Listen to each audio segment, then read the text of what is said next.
carpal tunnel syndrome, capsulitis and tendinitis. The frequencies in the cases and controls were taken and they were compared together.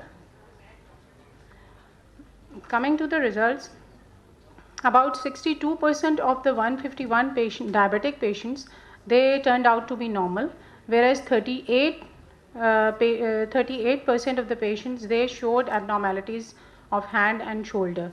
Out of them, 14% showed only hand abnormalities, 15% showed the shoulder abnormalities, and 9% of them had both hand and shoulder abnormalities.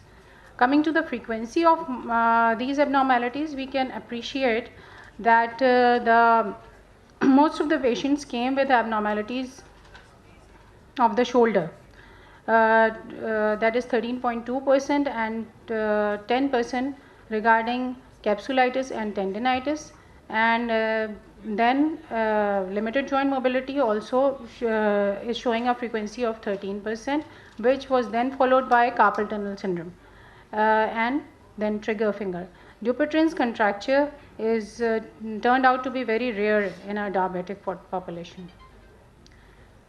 When compared with controls, we can see that again the trigger finger, the limited joint mobility, capsulitis and tendinitis had higher frequency when compared with controls, with a p-value of less than 0.05.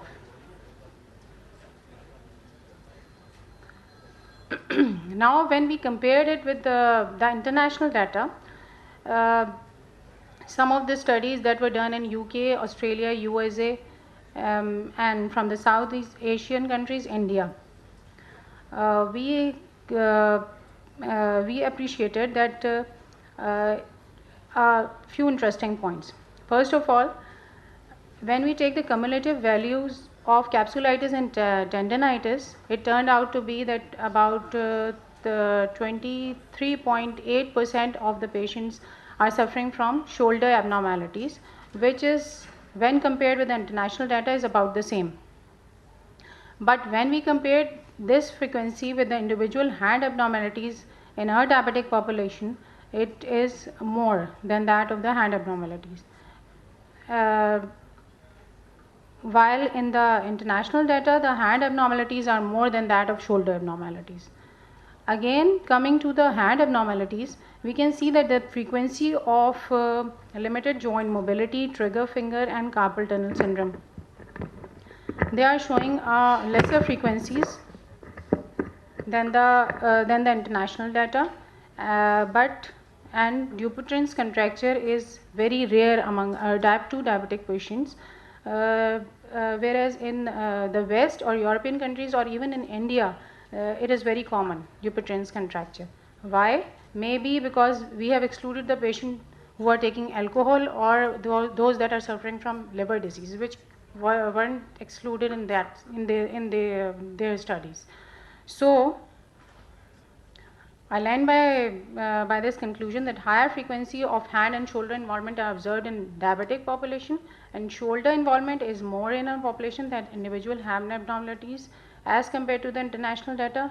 More randomized controlled trials are therefore needed to sort out the reason, and recommendations are that diabetic patients should always be screened for the presence of rheumatic complications, and regular physiotherapy programs should be the cornerstone of diabetic management along with diet and pharmacotherapy.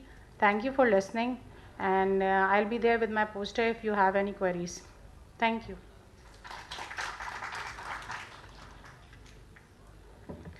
Thank you very much. The next speaker is Dr. Shabana Batul from Fatma Memorial Hospital.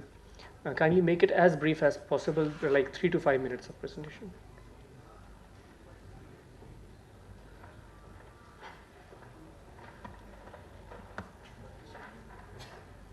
It's not Shabana, it's Shabnam.